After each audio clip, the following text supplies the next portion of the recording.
Voltamos a apresentar Cidade Esporte.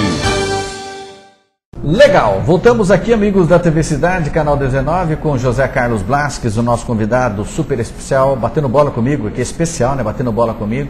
Satisfação de receber meu amigo, meu irmão, José Carlos Blasques. O Blasques, falando ainda do Corinthians, dessa passagem dos meados dos anos 90, esse momento importante, o time vem e tal, Adélio de Almeida treinador, fase espetacular, time invicto, Gazeta Esportiva e tudo mais, traz Jair Brasília e não, talvez por esse motivo, você acha até que foi um dos motivos, né? E talvez tenha sido. O time cai e não chega inclusive nas finais aí do Campeonato Paulista de Acesso. E o comportamento da torcida, participava mesmo, Zé? Géser, era no Parque São Jorge ainda, né?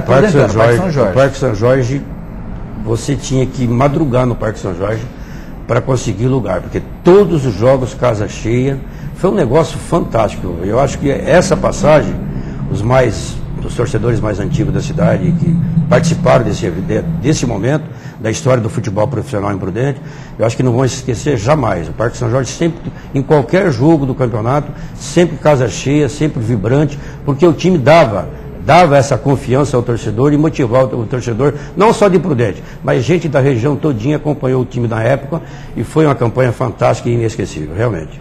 Muito bem, José. A torcida participava, apoiava, pagava-se em dias, Zé? Ô, Géser, naquela época o futebol de Presidente Prudente, como sempre foi, era bancado por alguns empresários. Eu me lembro do Vartan, o falecido Vartan, o Grupo Brasimac, tinha o Grupo da Aviação Bota, tinha alguns 3 ou 4 empresários que se mantiam. Faziam uma vaquinha. Não, eles compraram, eles montaram esse time e eles ajudavam na folha de pagamento. Depois, esse time começou a vencer, a torcida começou a participar, casa cheia. Pra você ter uma ideia, a gente fazia, na concentração nos Jogos em Prudente, a gente fazia o pagamento no hotel, na concentração, antes de ir para o estádio do dia do jogo. Certo. Quer dizer, venceu domingo em Lins, no jogo aqui em Prudente contra a Francana no domingo. De manhã, a cidade toda, né, fantasiada, todo mundo na expectativa para o jogo da tarde. A gente ia na concentração, pagava o bicho do jogo anterior. Quer dizer, foi um negócio fantástico. Por isso que o time talvez teve motivação, aquilo que foi combinado foi pago realmente em dia, e quem sustentou esse belo time, quem fez isso, foi 4 empresários de Presidente Prudente. Muito bem, José. E para o ano seguinte, aí o time vem bem, desanda e não chega. Para o ano seguinte, aí acalmou tudo de novo, Zé? Você lembra? Lembro. Mas perdeu aquele estímulo, aquela vontade? Mas a história do futebol profissional de Presidente Prudente, ela é repetitiva. Foi repetitiva enquanto existiu o Corinthians. Na época da Prudentina não, porque a Prudentina foi um time mais estruturado, tinha um corpo associativo, tinha um clube social que tem até hoje. Então a Prudentina não vivia exclusivamente de donativos, de ajuda de comércio e de alguns abnegados torcedores da cidade. Agora, o Corinthians não tinha quadro associativo, não tinha clube social, e toda vez que chegava janeiro, ia se montar um time para disputar um campeonato, se tinha que correr atrás desse ou daquele empresário que já estava ligado com a equipe, né? Por amor, que gostava do Corinthians, né? E aí ele ia e ajudava em algum sentido, arrumava um pagamento para comprar um jogador, buscar alguém emprestado, ele que pagava, alguém colaborava com as viagens, as empresas de Presidente Prudente, tanto a Aviação Mota como a própria Andorinha, o time viajava em ônibus dessas duas empresas, quer dizer, todo mundo colaborava e o time era sustentado financeiramente, o time do Corinthians, pelos empresários. Agora, a cada ano era uma história.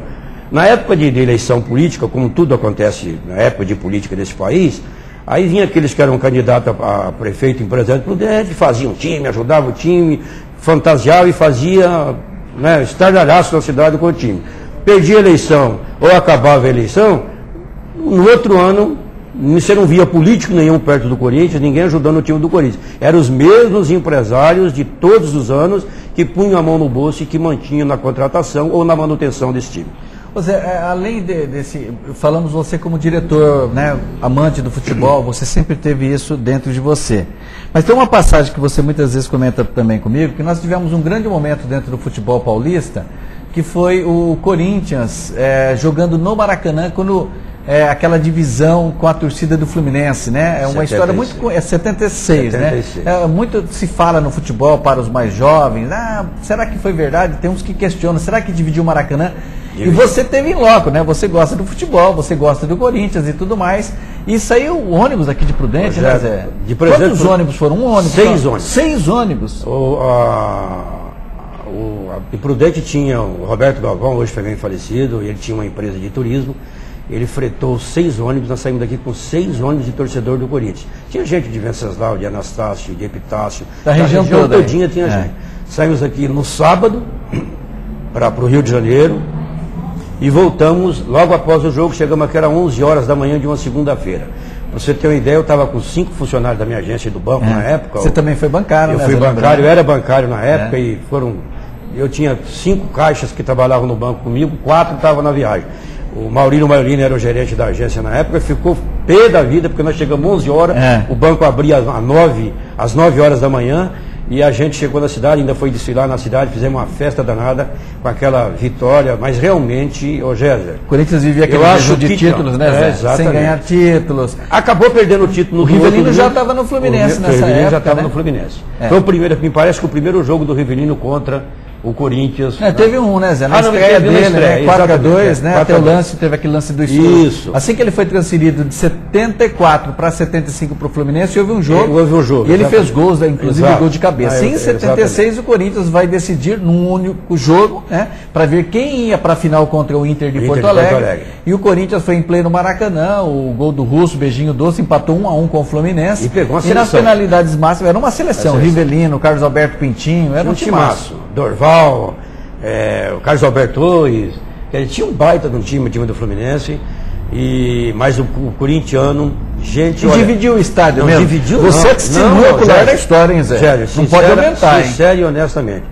O estádio do Maracanã tinha mais torcida do Corinthians do que do Fluminense. E para você ter uma ideia, nós chegamos no Rio de Janeiro por volta de 2 horas, na Avenida Brasil ali, os ônibus chegando... todo mundo carioca vendo e aquela fila interminável de carro e ônibus chegando do Brasil inteiro. Em cima disso, Zé, não tinha lugar para você. Foi uma surpresa. Eu digo assim, você chegando lá e falou, pô, mas tem muito corintiano. Eu sei que havia aquela expectativa de falta de título, mas acabou sendo uma grande surpresa. Muito, uma surpresa. Era de arrepiar. Jéssica, é indescritível, é indescritível. À noite, você viu, a torcida do Flamengo, do Botafogo, do Vasco, dos outros clubes que não fosse torcedor do Fluminense, todos eles aderiram à torcida do Corinthians. Por isso que eu digo, no Maracanã, no dia do jogo, era muito mais corintiano ou contra o Fluminense do que o torcedor propriamente dito do Fluminense. E aqui em São Paulo todo mundo torcendo contra. Mas lá foi um negócio fantástico. Foi maravilhoso. Jéssica, a praia à noite, os carros entravam na areia, abriam as portas, punham as bandeiras em cima e os negros dormiam embaixo porque não tinha lugar nenhum para você em hotel, pousada, para que o torcedor corintiano pudesse arrumar um lugar. Em cima disso, a volta deu para dormir? Não, todo mundo acordado, a volta foi festiva, bagunça, samba, cerveja, violão, até chegar aqui todo mundo rouco e sem contar os problemas, né, de assalto na saída do Maracanã. A nossa turma foi contemplada, entre aspas, né?